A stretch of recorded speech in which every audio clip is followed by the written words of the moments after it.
In a perfect world, project managers would be given exactly one project at a time to manage.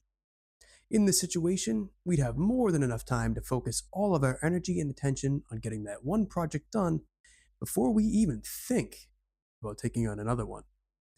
But as you know, ladies and gentlemen, we do not live in a perfect world. Far from it, actually. The unexpected always pops up when we least expect it. The unexpected is ready to rear its ugly head at any given moment. Projects get delayed. Timelines shift and change based on the client's requirements. People leave jobs or get fired, and teams get shifted around all the time, leaving us no choice but to adapt on the fly and, more specifically, manage more than one project at a time. Welcome back to another video from PM Problems, the website and channel dedicated primarily to construction management and project management, along with a host of other general workplace and life topics. My name is Patrick, your host, and in today's video, we'll be talking about just how you could save a little bit of time, energy, and sanity by using the following techniques to manage multiple projects more effectively. And now, before we get into the details, let's talk about why being able to manage multiple projects is so important. When we have several projects requiring our attention, very little energy or time can be wasted. As we said already, we will always be subject to surprises, delays, and forces beyond our control that can all but sabotage our best efforts to manage our projects effectively. One project, for example, may require much more time and energy than you originally planned, leaving your other projects drifting astray, with your clients scratching their heads and shaking their fists at the sky, wondering when you're going to finish. When we consider variables such as physical space, prior commitments, and a whole host of deadlines, things can go from smooth sailing and calm seas to all hands on deck when we're managing multiple projects. Now, you may be sitting there thinking, Patrick, I know all these things.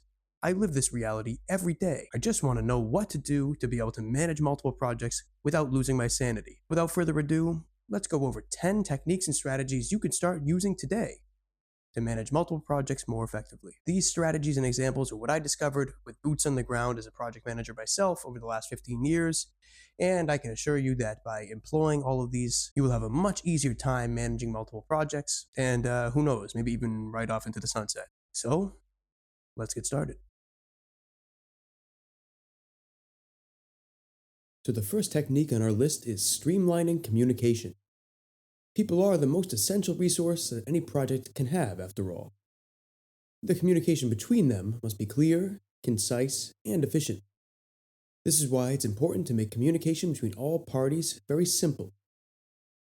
First off, your team on each project should know your own personal schedule and which major commitments you have for the other projects they're not involved with.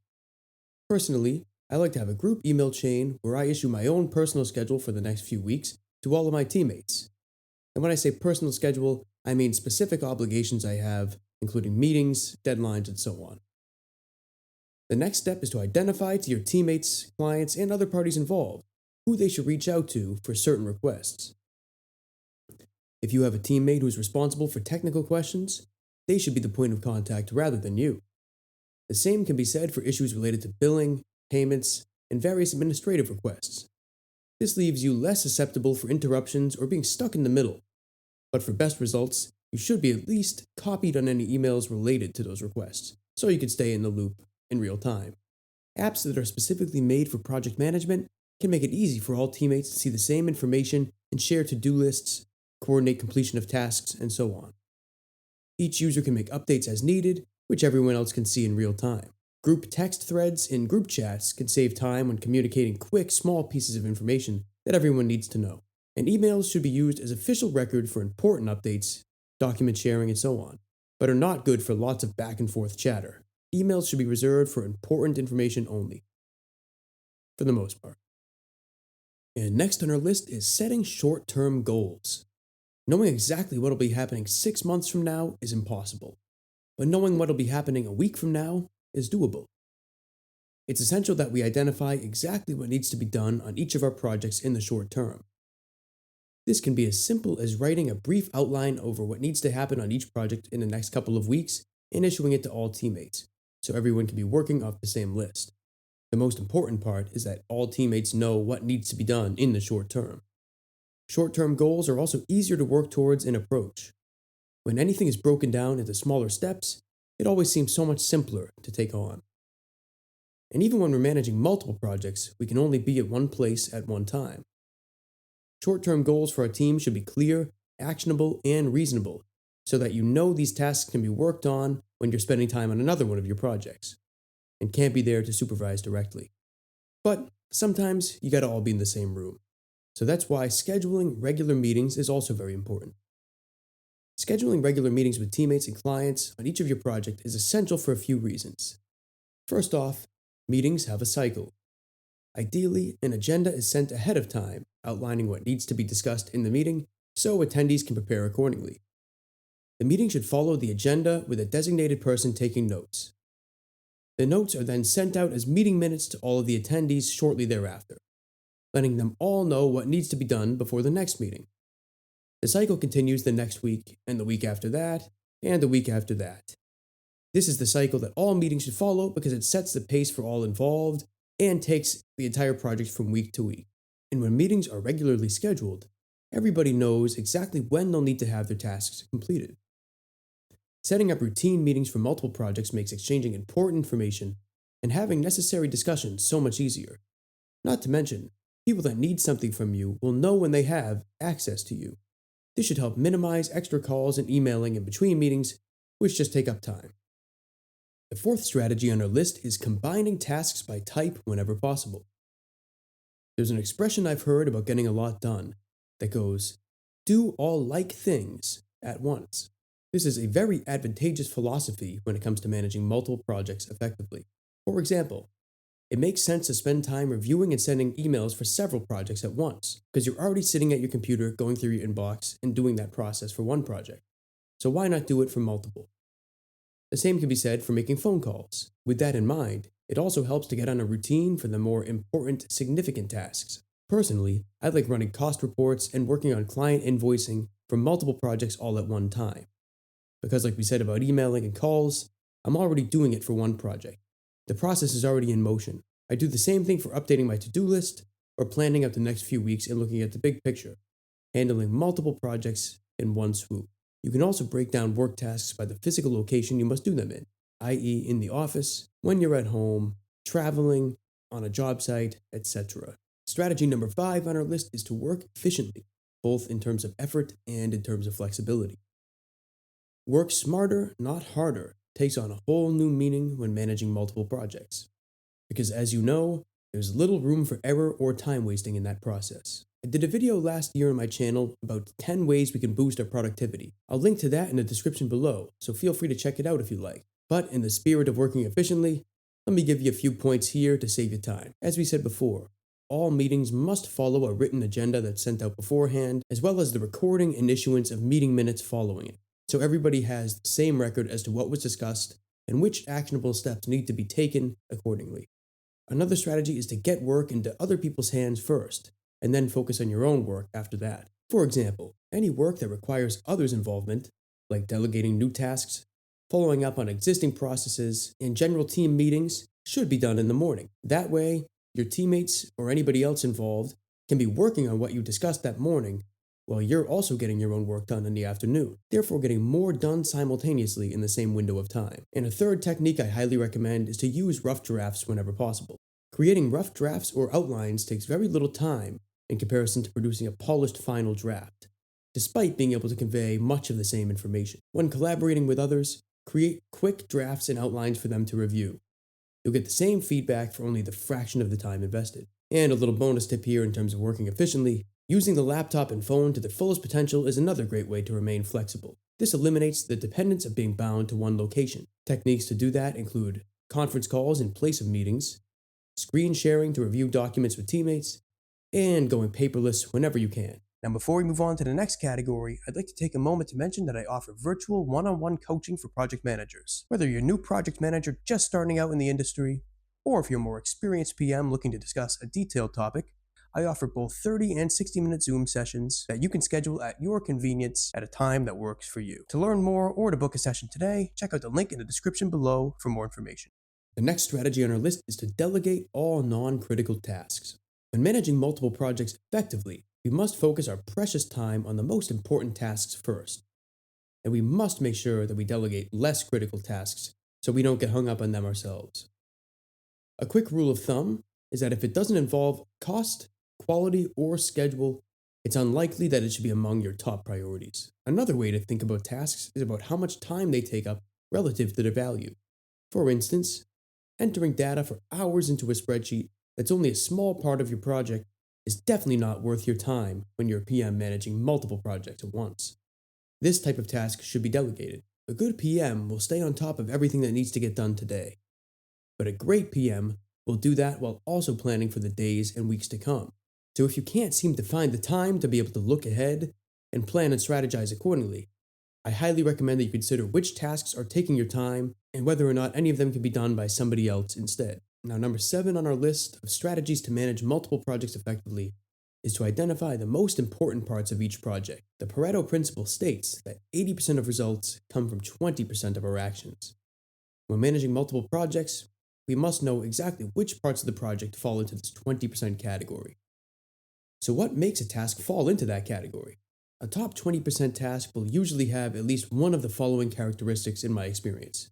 These tasks will likely have many successors in a schedule, i.e., tasks that have to happen downstream of the current one once it's finished. Another type is a task that's tied to a major project milestone, or said another way, a task that must be completed in order to reach a major milestone. A third type is a task with lots of potential risk, whether it be financial, legal, safety, or otherwise. A fourth characteristic is if this portion of the project requires lots of coordination between parties. Another is a project that requires a variety of resources to complete, or more to the point, a specific portion of a project that requires a variety of resources. And lastly, a portion of the project that is vaguely defined or requires a strategic, figure it out as we go sort of approach. We can tie it all together by identifying these tasks when we meet with teammates and discuss our priorities over the next short term. So everybody can be aware of these important items in the short term and what they must be doing in order to support completing them.